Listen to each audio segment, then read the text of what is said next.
Renewal ng business permit para sa mga negosyante sa Lawag City extended hanggang February 29. Sundan sa report ni Gab De Luna. Ikinatuwa ng mga business owners sa Lawag City ang extension ng renewal ng business permit hanggang February 29. Mula ito sa January 20 na itinakdang deadline ng pag-renew ng business permit. Ayon sa Business Permit and Licensing Office, nasa 3,000 pa lang ang nakapag-renew ng permit mula sa target na 6,000 business owners.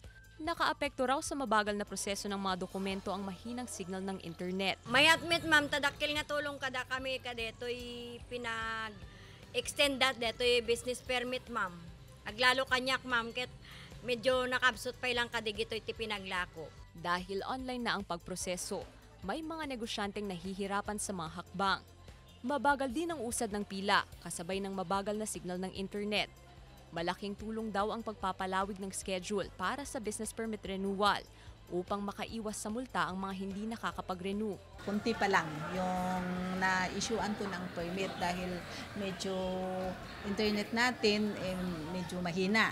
Kasi online na lahat yung mga yung mga transaction namin dito sa BPLO. Meron naman nagre-renew kahit June na meron pa rin hanggang December may nagre-renew pa rin, hindi natin basta maka-renew lang sila lahat ng this year.